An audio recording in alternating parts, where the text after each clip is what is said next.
جو حضور صلی اللہ علیہ وآلہ وسلم کو معراج کرایا گیا، اس کی کیا حکمتیں؟ بہت سارے نکتے علماء نے بیان کیے۔ ایک حکمت یہ تھی کہ حضور کی دل جوئی مقصود تھی۔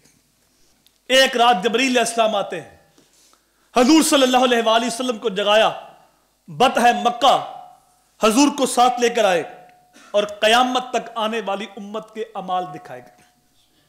جب حضور نے امت کے اعمال دیکھے تو اس کے اندر بڑے بڑے گناہگار تھے، اس کے اندر میرے جیسے بدکار، سیاکار، خطاکار بھی تھے۔ جب حضور نے امت کے گناہ دیکھے تو راتوں کی نیند ختم ہو گئی۔ حضور دن کو بھی روتے رات کو بھی روتے، اور جب بے قراری، بے چینی زیادہ طول پکڑتی، حضور جنگلوں میں نکل جاتے، ساری ساری رات حضور قیام کرتے۔ بہاری کے لفظ سے حتی تورمت قدماہ، حضور کی پنڈلیاں سوج جاتی ہیں، ساری ساری رات قیام کرتے ہیں، امت کے گناہ یاد کر کے حضور روتے ہیں، امت کے لیے مغفرت کی دعائیں کرتے ہیں۔ پھر اللہ تعالیٰ نے اپنے محبوب کی دل کی ڈارس بندانے کے لیے سورہ مزمل نازل کی۔ اے چادر اوڑھنے والے محبوب، ساری رات قیام نہ کیا کر، آدھی رات یا آدھی سے کچھ زیادہ یا آدھی سے کچھ کم، جتنا تیری مرضی ہے قیام کیا کر، لیکن ساری رات قیام نہ کیا کر۔ پھر رب کے کہنے پہ راتوں کا جاگنا کم تو ہوا، لیکن طبیعت کا بوجھ ختم نہ ہوا۔ حضور بے چین رہتے تھے، حضور آنسو بہاتے تھے، امت کو یاد کر کے حضور روتے تھے۔ پھر اللہ نے سورہ طٰہٰ نازل کی، طٰہٰ ما انزلنا علیک القرآن لتشقیٰ۔ طٰہٰ کے 14 عدد ہیں۔ مفسرین نے ایک معنی یہ بیان کیا ہے کہ اے 14 طبق کے مالک، ہم نے قرآن اس لیے نہیں اتارا کہ تم مشقت میں پڑ جائے۔ ایک معنی یہ بھی بیان کیا، طٰہٰ اے 14ویں کے چاند، ہم نے قرآن اس لیے تو نہیں اتارا کہ تم مشقت میں پڑ جائے، لیکن بے چینی، بے قراری اپنی جگہ رہی۔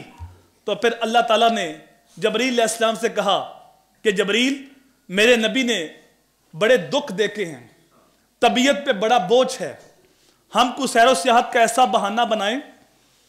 نبی ام ہانی کے گھر سے اٹھیں، حتیم میں تشریف لائیں، براق پہ سوار ہوں، مسجد اقصیٰ تشریف لائیں، سارے نبیوں سے ملاقات کریں، سارے نبیوں کی امامت کریں، پھر ساتوں آسمان کی سیر کریں، دولت کا مشاہدہ کریں، جنت کا نظارہ کریں، حوروں سے ملاقات کریں، حوروں سے باتیں کریں، پھر سدرۃ المنتہا سے آگے، پھر لامکان سے آگے، پھر میری بارگاہ میں آئیں، میرے ساتھ باتیں بھی کر جائیں، میری زیارت بھی کر جائیں۔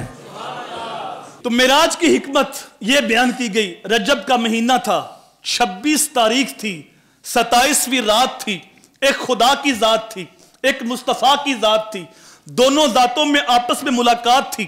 اس ملاقات میں ایک راز کی بات تھی، اور وہ راز کی بات ہم گناہگاروں کی نجات تھی۔ خالق نے بلایا مخلوق کو، طالب نے بلایا مطلوب کو، خدا نے بلایا مصطفیٰ کو، سارے دروازے قدرت کے، رحمت کے کھول دیے، کہا محبوب تو نے امت کے گناہ دیکھے ہیں، آ میری رحمت کے دریا بھی دیکھ جا۔ راس معراج محبتاں دا جسی کسے دی سمجھ وچ آن والا، سدیا طالب تے گیا مطلوب اوتھے، جبرائیل سی سد لے جان والا، بازے آخدے بن دروازیاں تھیں، کیویں گیا ہے عرش تے جان والا، ابر عقل نو ایتھے دخل کیے، جانے جان والا یا لجان والا۔